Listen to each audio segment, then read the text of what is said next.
this video, we're going to continue the tutorial for Train Tycoon, and in particular, we're going to try to get into some of the bigger concepts and more advanced functionality of the game. I will say this game is not meant to be played in beginner mode. That is really there just to help you learn how the operations phase works in an isolated game. I do recommend everyone play that first so you understand operations, basically, how it works, before you try tackling the main game. So the full game. Let's first start by just cleaning up or clarifying a few of the delivery rules from the basics that we discussed, and also the line building costs, right? So first, the delivery rules. So one thing to take into account is every time your company is doing a delivery, it always can only deliver one item from a given source to a given destination, right? So if I have these three items, I cannot send all three of them or two of them here. Only one per delivery action can go there, and it goes to the next player. So in theory, people can compete over these resources and kind of train them. Something to watch out for. Remember that resources must deliver to cities, or to factories. Factories must deliver to cities, and cities deliver to other cities, their passengers. Now, cities have an important restriction. They can only deliver to other cities through other cities, right? So they cannot transfer through a factory or a resource. Now, an important thing to consider is that once the resource is depleted, you'll see that it changes into a hexagonal shape, and that actually is something passengers can transfer through. So we call those transfer stations, but that is a transferable entity. But again, passengers will not go through factory hubs, and they will not go through resource hubs. So it's something to take into account when you're doing your setups. Cities to cities are very important in the late game. They become extremely profitable through M&A if you can create really good networks that maximize your city distribution. Okay, and let's get into the advanced game. Now, the advanced game we're layering in a couple different phases, sub-phases. So you remember in the main game, we just had 3 turns of operate. Well, in the advanced game, we do operate, and just in the first round, that's the only thing, just the same as the beginner. But in turns 2, 3, and 4, we have a stock phase and we have an M&A phase before we go into operate. Okay, so that's really what we're going to cover in this session is really how does the stock and the M&A work. What's the rationale for these different rounds? So the stock round is really about trying to buy and sell shares in companies that you want to maybe take control of from other players. And M&A is really trying to set up very profitable companies. The most profitable companies are the ones that can identify good synergies and execute an M&A transaction. So how does this all work? So let's start with the stock round, or stock phase. In the stock phase, here we are in the stock phase, we're actually in the allocate action cube subphase of that phase. And it tells you what to do here. So it says we have 4 buy actions and we have 3 sell actions. And everything we don't allocate to a company is going to become an M&A action. So this is how we give ourselves options to do things during the stock round. If we allocate a buy action, it'll give us an option to buy a share. If we allocate a sell action, it'll give us an option to sell a share. And if we if we don't allocate all of those, whatever's left will be M&A, and those will give us options to take M&A actions, which include new IPOs, launching new companies, as well as triggering an acquisition or a merger target. So let's start with how we allocate these things. You go down to your company card. So I'm going to hide the main map for a moment just to make it easier to see. And here's the company cards. So we have 3 companies, and I'm currently allocating for player 3 because it's kind of in blue. In a multiplayer game, that won't be a problem. You'll only ever allocate for yourself. So in this case, I'm going to click on this buy a couple times. Maybe I want to sell this one. Maybe I want to sell that one. So what I've done is I've allocated 2 sell actions, and I've allocated 2 buy actions. Let's just allocate a third one for fun. 3 buy actions. So those are my allocations. And once I'm ready, I'm going to hit submit. So now I've submitted those buy actions. And other players, let's say they also are going to enter some actions. So this guy really wants to buy that one, and he wants to sell that one. He's going to submit those. And then this player is going to buy, I guess, whatever, random click, submit. Okay, now that everyone has submitted, we can confirm the action. In the multiplayer game, the main player will get this lit up once all the players have submitted to the database. to the server. So now you hit confirm, and boom, we have price discovery. So share prices have now fluctuated based on the supply and demand of the bid and the ask. So this is all the people that have put in their requests. So you can see player one. We now see everyone can now see everyone's requests. Player one put in 3 buy bids, nothing for B&O, and they put in 1 sell for C&O. And you can see it in the grid here of who's offering what in the market.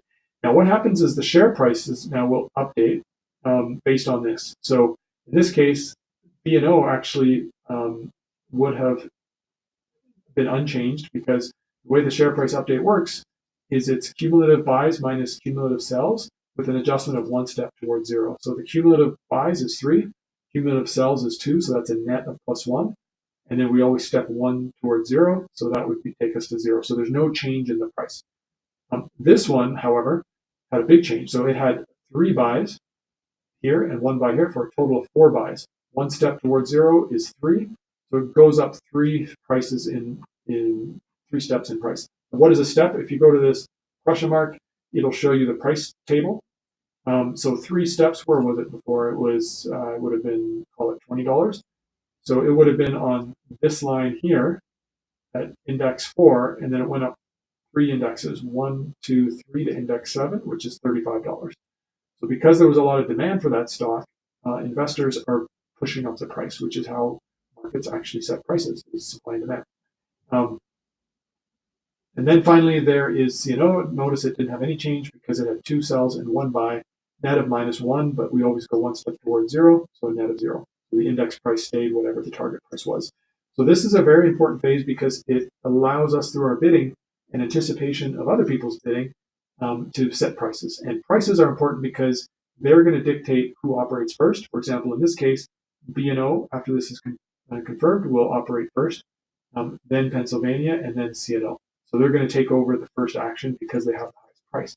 But it's also going to make it very valuable for players that have B&O shares, maybe to sell those shares, and they may do that now. So let's get into the next step. So this is we were in the allocate actions cubes. We did that.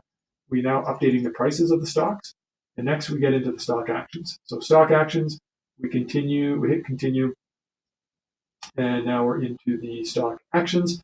And this is where players go step by step. Each player takes a turn, and then you read this very carefully, and it tells you how you can buy or sell shares.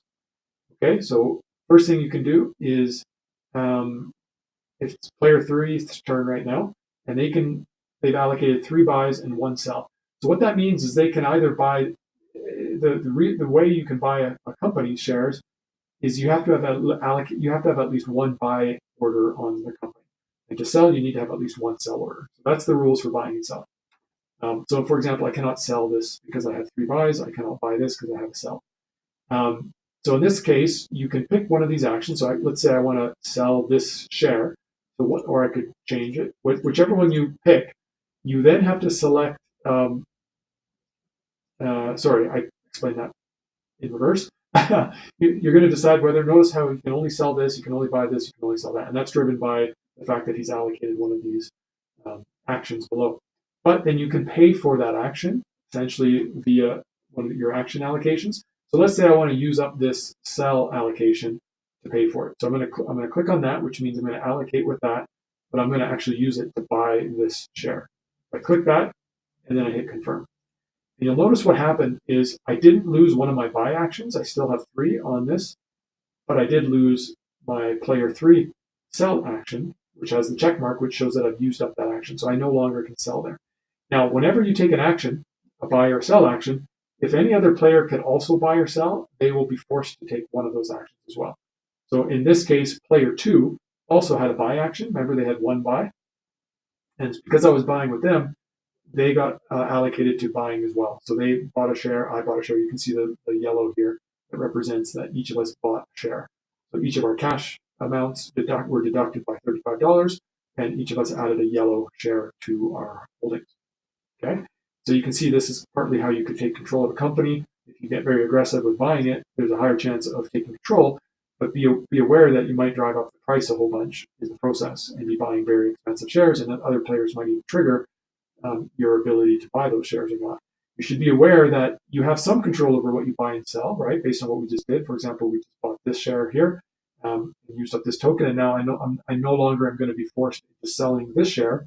Perhaps I didn't want to sell it, and because I used up that token, I don't have to sell it now. So you have some control, but not total control over your buy and sell. So now it moved over to player two. Player two has a buy here and a sell here.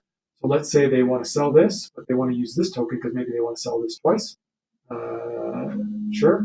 So that'll let us get into shorting, which is great. So they're going to sell that using this token. So this should get credited down. Now, before I do this, when they sell, it's actually going to force player one into the transaction. So it first tries to find one participating player that has the opposite order and use them to transact. And if there is no player with an opposite order, let's say there were no buys, then it'll look for the player that has the same order and then force them to sell as well. So in this case, it's going to force a transaction with player one. So this player is going to sell one to that player. He's going to use up this token. I got to hit sell. And then confirm.